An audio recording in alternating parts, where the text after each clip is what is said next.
Sharda recording studio Katihar Sameli Chandni Chowk चौराहा।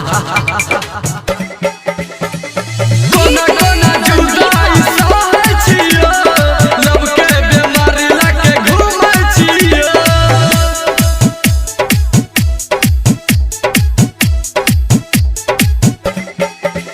एगो कजली रहो रजाई, नया साल में भेलो विदाई, नया साल में भेलो विदाई।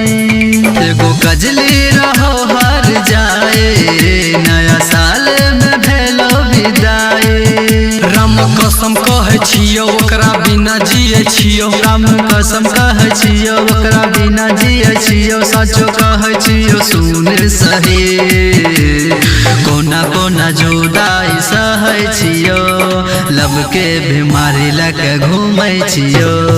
कोना कोना जुदाई सहे छियो, लब के बीमारी लेके घूमै छियो। शारदा रिकॉर्डिंग स्टूडियो कटिहार समेली चांदनी चौक चौराहा।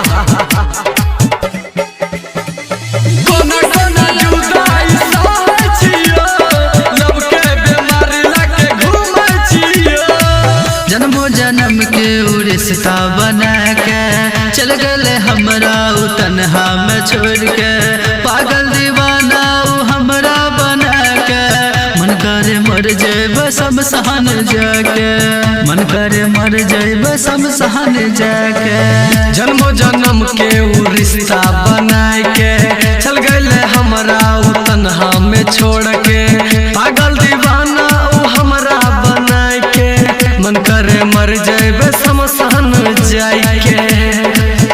कोई प्यार न करई झमेला से डर, कोई प्यार न करई झमेला से डर। बतिया कह छियो सुन सही, कोना कोना जुदाई सहे छियो, लब के बीमारी लेके घूमै छियो।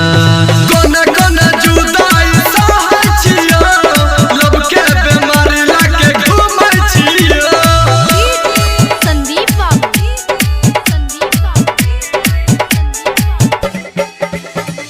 कोना कोना जुदाई सहे छियो, लब के बीमारी लेके घूमै छियो। जिला खगड़िया में मिलल रहे सच रे, ओकरा दिलबा से भेल दिल टच रे। मीठी मीठी बात भेले ओकरा से सब रे, क्रिया खिया के उत चल गए अब रे, क्रिया खिया के उत चल गए अब रे। जिला खगड़िया में मिलल रहे सच रे, ओकरा दिलबा से भेल दिल टच रे। मीठी मीठी बात भेले ओकरा से सब रे, क्रिया किया के उ तो चल गेलै अब रे।